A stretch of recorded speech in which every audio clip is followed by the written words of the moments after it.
사도행전 9장 10절에서 16절까지의 말씀입니다. 신약성경 사도행전 9장 10절에서 16절까지의 말씀입니다. 네, 저와 여러분들이 한 절씩 교독하시고 마지막 16절 함께 읽도록 하겠습니다. 제가 먼저 10절을 받들어 읽습니다. 그때 다메섹에는 아나니아라 하는 제자가 있었습니다. 주께서 환상 가운데 아나니아야 하고 부르셨습니다.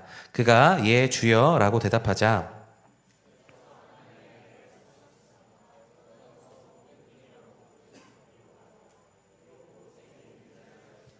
다섯 사람 사울을 찾으라. 그가 기도하고 있다.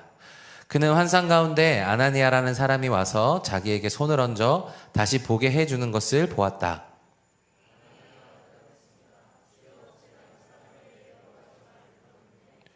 삶에 있는 주의 성도들에게 온갖 해를 끼쳤다고. 그리고 그는 대제사장들로부터 권한을 받아 주의 이름을 부르는 사람들을 모두 잡아가려고 여기에 왔다고 합니다.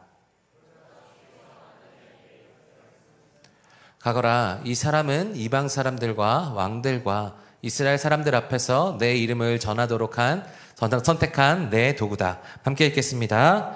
내 이름을 위해 그가 얼마나 많은 고난을 당해야 할지 내가 그에게 보여줄 것이다. 아멘. 기도하겠습니다. 사랑하는 주님, 감사합니다. 이제 말씀 앞에 바로 서는 시간입니다. 주님, 오직 하나님의 말씀이 선포되는 아버지 그런 놀라운 시간이기를 간절히 소망합니다.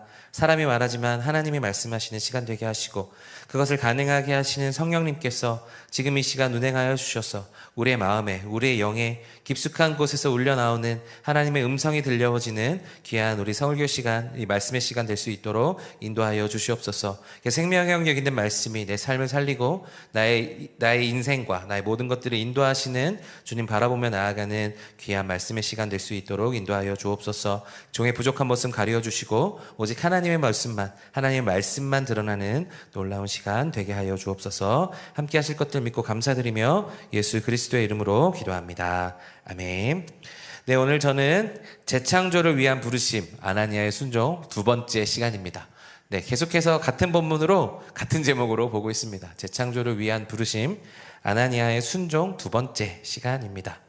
네, 제가 따져보니까 제 지난 설교가요 3주 전이었습니다. 8월 24일, 제가 8월 30일에는 휴가였고 지난주에는 리모델링 감사예배로 청년회가 없었죠. 네, 그래서 여러분 지지난주 네, 첫 번째 순종에 대한 이야기 기억하십니까? 네, 부르심에 대한 이야기를 제가 했습니다. 부르심, 하나님께서 사울을 바울로 바꾸는 신약 성경에 있어서 예수님 오신 것 다음으로 가장 중요한 장면에 바로 여기 서 있는데요. 바로 그 중요한 그 과정 가운데 하나님께서 사용하신 사람은 12제자도 아니고 7제자도 아니고 바로 이 다메섹에 살고 있는 아나니아였다라는 것입니다. 그런데 그는 하나님의 음성을 듣는 사람이었다라고 오늘 표현하고 있죠. 그래서 제가 말씀드렸습니다. 특별함은 우리의 손에서 나오는 것이 아니라 귀에서 나온다. 그래서 우리가 하나님의 음성을 들을 수 있어야 우리에게 특별함이 나온다라는 거죠. 우리의 유명함, 우리의 능력, 우리의 모든 것들이, 세상은 우리의 능력을 보고 우리의 백그라운드를 보고 우리의 그런 것들을 보지만 하나님은 그런 것들보다는 하나님의 음성을 들을 수 있느냐 없느냐에 따라서 하나님의 도구로 사용되느냐 안 사용되느냐가 결정된다는 거죠. 그래서 그때 제가 뭐라고 말씀드렸는가 하면 부르심이 먼저고 행동이 나중이다 라고 말씀드렸죠. 그래서 그렇게 나중이 되어서 내 뜻과 하나님의 뜻이 충돌하지만 결국 하나님을 신뢰하면서 우리는 그 부르심의 앞에 응답할 수 있다라는 것이 이제 지난 설교였습니다. 오늘은 바로 그 다음의 이야기였죠. 오늘 설교는 이 질문으로 시작합니다. 왜 하필 아나니아였을까? 다른 사람도 있었을 텐데 그 평범한 아나니아를 부르신 하나님의 그 뜻은 무엇이었을까? 왜 그를 부르시고 그를 하나님의 도구로 사용하셨을까? 이것을 우리가 함께 나눠보도록 하겠습니다. 그래서 우리 다시 본문을 좀 자세히 살펴보도록 하겠습니다. 먼저 오늘 말씀 12절 말씀인데요. 우리 12절 말씀 다 같이 한 목소리로 읽어보겠습니다. 시작. 그는 환상 가운데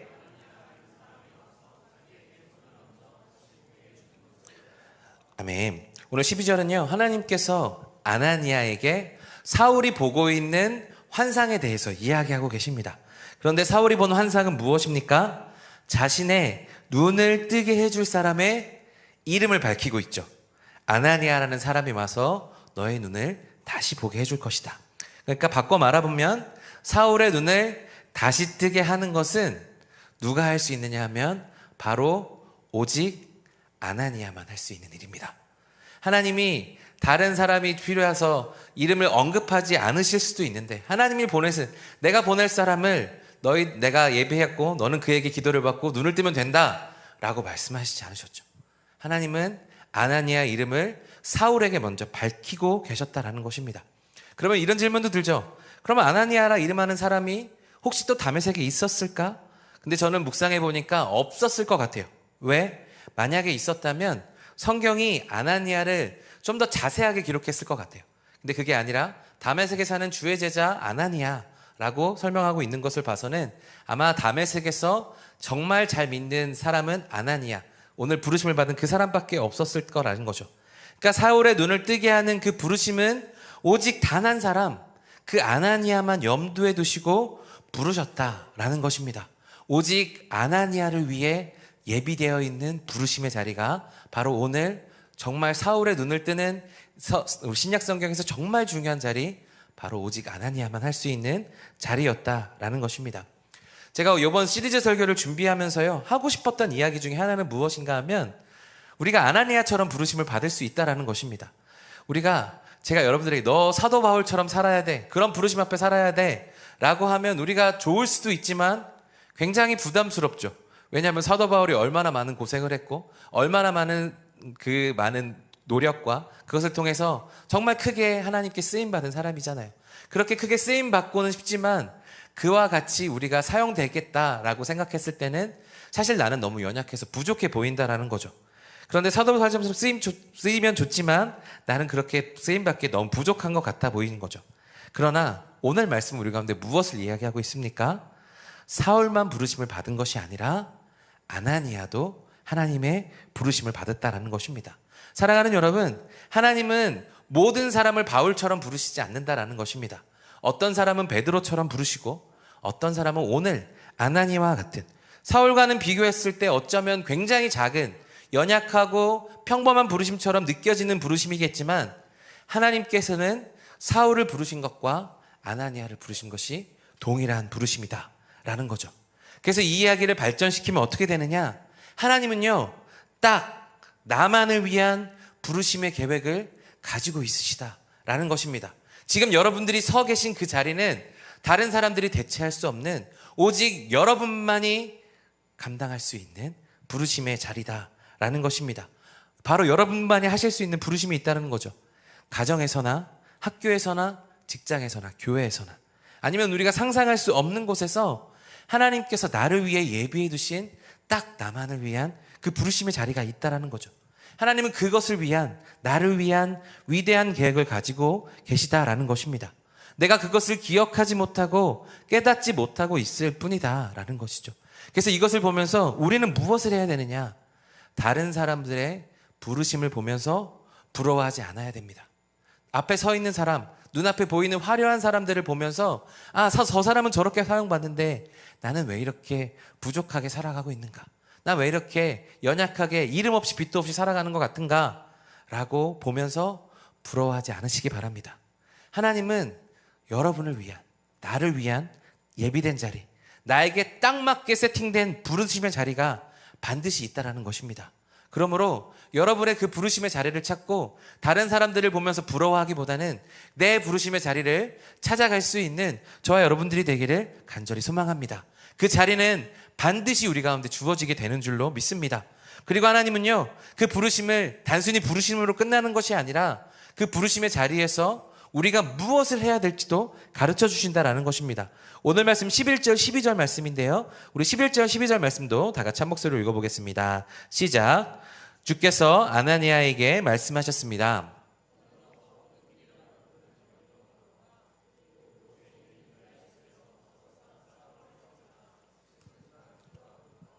그는 환상 가운데 아나니아라는 사람이 와서 자기에게 손을 얹어 다시 보게 해주는 것을 보았다. 아멘.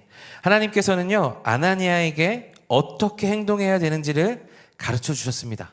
그런데 그냥 가르쳐 주신 것이 아니라 아주 구체적으로, 아주 세세하게 가르쳐 주셨다라는 것입니다. 오늘 말씀 다시 한번 보세요. 주께서 아나니아에게 말씀하셨습니다. 너는 곧은 길이라고 불리는 거리로 가라. 그리고 거기에 있는 유다의 집을 찾고 그리고 거기에서 다소 사람 사울을 만나라. 그가 지금 기도하고 있다. 그리고 그는 환상 중에 아나니아라는 사람, 그러니까 네가 와서 손을 얹고 다시 보게 해주는 것을 보고 있다 라고 아주 세세하고 구체적으로 우리 가운데 명령하고 있는 거죠. 모호하게 말씀하시는 것이 아무것도 없습니다. 지나가던 누가 들어도 할 수 있는 그런 아주 세세하고 정말 정확한 지침이 있다라는 거죠. 아주 구체적으로 가르쳐 주신 지침이 있었다라는 것입니다. 하나님의 지침은 이렇게 구체적으로 우리 가운데 나타난다라는 것입니다. 우리가 사도행전 보기 전에 보았던 여호수아도 한번 보시죠. 이전에 전쟁 전략을 짤 때도 하나님께서 전쟁에 대해서 가르쳐 주실 때 굉장히 구체적으로 가르쳐 주십니다. 하나님께서 무엇이라 말씀하십니까? 여리고성을 부수는 방법을 가르쳐 주셨습니다. 하루에 한 바퀴씩 성을 돌고 7번째 되는 날 7바퀴를 돌고 나팔을 불고 소리를 질러라. 우리에게 이해가 되지 않지만 하나님은 분명하게 아주 세세하게 가르쳐 주시는 거죠. 하나님의 부르심은 지침과 연결되는데 이 지침은 아주 구체적이었다는 것을 오늘 말씀은 우리 가운데 가르쳐 주고 있죠. 왜 부르심의 그 지침이 아주 구체적인가 하면 하나님의 부르심에는 하나님의 뜻과 계획이 있기 때문에 하나님은 우리에게 아주 구체적으로 우리 가운데 말씀하고 계시는 거예요.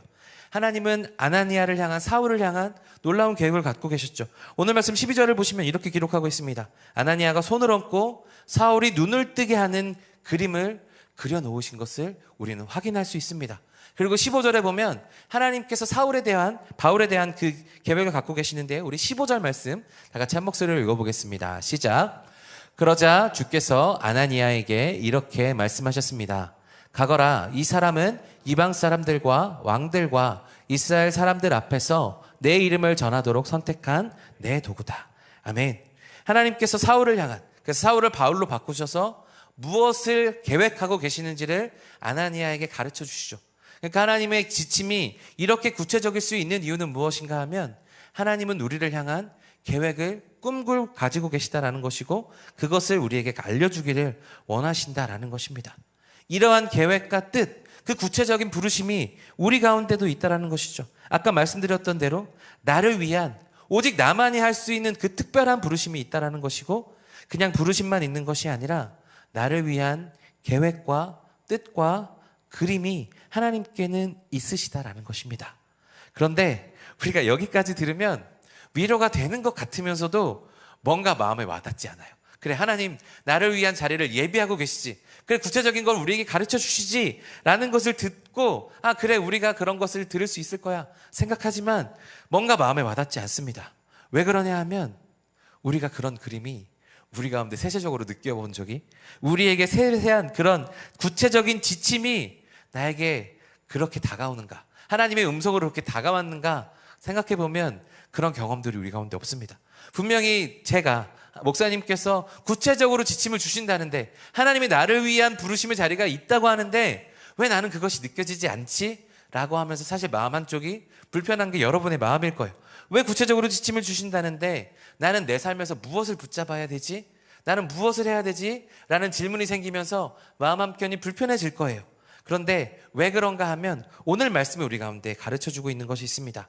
왜 하나님의 지침이 그렇게 구체적이다라는 지침이 왜 우리 가운데는 그렇게 느껴지지 않는가? 그 이유가 오늘 아나니아의 대답 속에 숨겨져 있습니다. 오늘 말씀 10절, 13절, 14절 말씀인데 우리 세 구절의 말씀을 다 같이 한 목소리로 읽어보겠습니다. 우리 먼저 10절입니다. 한 목소리 읽어보겠습니다. 시작.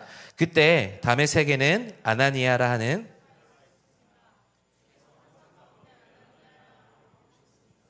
그가 예 주여 13절입니다. 아나니아가 대답했습니다. 주여, 제가 이 사람에 대해서 여러 가지 말을 들었는데 예루살렘에 있는 주의 성도들에게 뭔가 태를 끼쳤다고 합니다.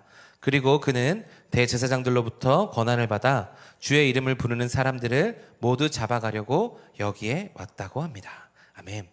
오늘 말씀 10절에 보시면 아까 제가 언급하기도 했지만 아나니아를 무엇이라고 부르고 있는가 하면 성경이 그를 제자라고 부르고 있습니다. 여러분, 왜 성경이 아나니아를 제자라고 표현했을까요? 그가 예수님을 직접 만난 것도 아닐 텐데, 그가 다메섹이라는 지역에서 어떻게 하나님의 말씀을 전했는지 우리는 알지 못하지만 성경은 그를 제자라고 기록하고 있습니다. 왜 아나니아가 제자로 기억되었을까요? 이것은 오늘 말씀 보면 분명하게 드러납니다. 그가 왜 제자인가 하면 그는 하나님과 막힘없는 소통을 하고 있기 때문입니다. 오늘 본문을 보세요. 10절에 보시면 하나님이 부르시자 라고 대답하자 예 주여 라고 바로 대답할 수 있는 사람이었습니다. 그리고 하나님께서 11절 12절에 사울을 찾아야 돼 라고 말씀하셨더니 오늘 말씀 13절 14절에 보시면 그 말을 아주 거리낌 없이 합니다. 반론을 제기할 수 있는 사이, 우리가 정말 친하지 않고서는 다른 사람들의 이야기에 반론을 꺼내는 게 쉽지가 않죠. 그 사람에 대한 권위나 그 사람들의 친밀도를 생각했을 때 정말 내가 반론을 얘기해도 저 사람이 마음 상하지 않을 것이다 라는 그런 신뢰가 있지 않고서는 그 다른 사람들에 대한 반론을 제기하기가 쉽지 않습니다. 그런데 오늘 말씀을 보시면 아나니아는 하나님께서 사울을 찾으라 라고 이야기하실 때 거침없이 거리낌 없이 반론을 제기합니다. 주여, 저 사람이 하나님을 믿는 자들, 예수 그리스도를 믿는 자들을 잡으려고 왔다는데 내가 그에게 가도 되겠습니까? 라고 물어보고 있는 거죠. 반론을 제기할 수 있는 사이였고 엄청난 신뢰가 쌓였던 것을 오늘 말씀을 보게 됩니다. 이 하나님과 인간, 이 하나님과 이 피조물 사이임에도 불구하고 친구처럼 이렇게 친밀하고 거리낌 없고 막힘없는 소통이 가능했다라는 것이죠. 그런 소통이 가능한 사람, 오늘 성경은 무엇이라고 기록하고 있습니까? 바로 제자다라고 기록하고 있는 거죠. 그러면 사랑하는 여러분, 누가 제자입니까? 라고 물으시면 오늘 말씀은 우리 가운데 이러한 답을 주는 겁니다. 하나님과 막힘없이 소통하는 사람, 하나님과 거리낌 없이 어떤 이야기도 할 수 있는 사람, 바로 이것이 제자다라는 것입니다. 제가 수련회 때도 말했지만 이것은 한순간에 이루어지는 것이 아닙니다. 이것은 대화가 쌓이고 시간이 쌓이고 예배와 기도의 시간이 쌓인 것이죠. 하나님이 우리 가운데 구체적인 지침을 알려주시지 않는 이유는 무엇인가 하면 우리가 아나니아처럼 막힘없는 소통을 할 수 없어서이기 때문입니다. 어쩌면 우리가 아나니아처럼 이렇게 말씀에서처럼 정말 막힘없는 소통을 할 수 있다면 하나님은 얼마든지 우리에게 구체적인 지침을 가르쳐 주시는 분이시다라는 것입니다. 하나님과 같은 친밀함이 쌓여져 있다면 하나님은 우리에게 구체적인 지침과 하나님의 계획과 뜻을 우리 가운데 가르쳐 주시는 분이시다라는 것이죠. 우리는 이런 것들을 꼭 기억하며 우리에게 구체적인 지침이 올 때까지 친밀한 관계를 계속해서 유지해야 되는 줄로 믿습니다. 그렇게 하나님과 친밀함을 유지할 때 우리는 더욱더 구체적인 하나님의 생각들을 알 수 있게 됩니다. 내 생각이 아니라 하나님의 생각을 알 수 있게 되는 거죠. 그래서 그 하나님의 생각을 알고 내가 어떻게 해야 될지 하나님께 물으며 나아가면 하나님은 반드시 거기에 대한 구체적인 계획으로 우리 가운데 가르쳐 주시고 나를 위한 부르심의 자리를 딱 맞추어서 갈 수 있도록 인도하시는 분이 바로 우리 하나님이시다라는 것입니다. 사랑하는 여러분, 아까도 말씀드렸지만 우리 교회가 리모델링 되었습니다. 우리가 예배드리는 장소 얼마나 세련되어지고 얼마나 아름다워졌습니까? 그러나 외형만 리모델링 되어야 되겠습니까? 그렇지 않죠. 우리가 함께 계속해서 기도했던 것처럼 외형만 리모델링 되는 것이 아니라 우리의 신앙도 다시 한번 새로워지는 계기가 되는 바로 우리 시간이 되었으면 좋겠습니다. 그래서 우리가 할 수 있는 것은 무엇인가 하면 바로 지금, 바로 당장, 바로 지금을 해야 된다는 것입니다. 내 삶의 중요한 지점에 놓여 있어도 내 삶에 지금 나한테 너무 중요한 시즌이야. 내가 지금 내 삶에 너무나도 중요한 시즌을 보내고 있어. 그럼에도 불구하고 우리는 하나님께 묻고 지침을 받는 것보다 내가 먼저 움직여 보거나 사람들의 말에 귀를 기울이거나 유튜브나 책에서 정보를 찾아보는 게 우리가 먼저 하는 일 아닙니까? 아니면 현생이 바꿔서 하나님 저 나중에 할게요 라고 이것만 맞춰놓고 할게요 라고 하고 하나님 앞에서 잊어버리는 게 우리의 신앙의 모습이다라는 것입니다. 이런 모습을 갖고 있는데 우리가 어떻게 하나님과 더 친밀해질 수 있겠습니까? 우리가 더욱더 친밀해지기 위해선 지금 당장 내가 할 수 있는 것을 해야 되는 걸로 믿습니다. 미래를 위한 것을 미래를 위해서 더 좋은 미래를 위해서 우리가 현재를 자꾸 희생하는데 그것보다 더욱더 중요한 것은 우리의 좋은 신앙을 위해서는 바로 지금 내가 해야 될 일들을 해야 된다라는 것이죠. 전 여러분들에게 권면합니다. 자기 전에 30분 하나님께 드렸으면 좋겠습니다. 스마트폰 내려놓으십시오. 30분 내려놓으시고 그 시간 하나님께 기도하거나 말씀을 읽거나 해보십시오. 그러면 우리의 친밀도가 지금과 같을까요? 자기 전까지 왜 그렇게, 저도 그렇거든요. 저도 자기 전까지 핸드폰 보다가 이제 졸리다 하고 잠들어 버리는 게 저의 일상인데, 저만 그러겠습니까? 여러분들도 그러시지 않으세요? 자기 전까지 끝까지 붙잡고 있다가 결국 그렇게 나오고 그렇게 일어나고 그렇게 잠드는 게 우리의 인생이죠. 그러나 지금 여러분들께 권면합니다. 자기 전 30분 하나님께 올려드릴 수 있으면 좋겠습니다. 또한 하루에 1시간 혹은 30분, 10분, 5분 이렇게 하나님께 따로 시간을 떼어서 내어드릴 수 있다면 우리가 완전히 다른 삶을 살 수 있지 않을까요? 제가 씨앗코스 할 때 말씀드리는 것이 있습니다. 그 새가족반 이재철 목사님이 보시면 성경 부분에서 이렇게 이야기합니다. 보통 사람이 읽는 속도로 하루에 15분 동안 성경을 읽으면 1년에 일독을 할 수 있다. 하루에 15분. 여러분 성경 일독하셨습니까? 하루에 15분 하나님 앞에 못 내려놓는 우리의 모습이 보이고 있는 거죠. 15분만 읽어도 1년에 한 번 읽으실 수 있죠. 그러면 최소한 우리의 나이만큼은 아니더라도 우리가 한 번, 두 번, 지금 우리 여기 20살은 다 넘었잖아요.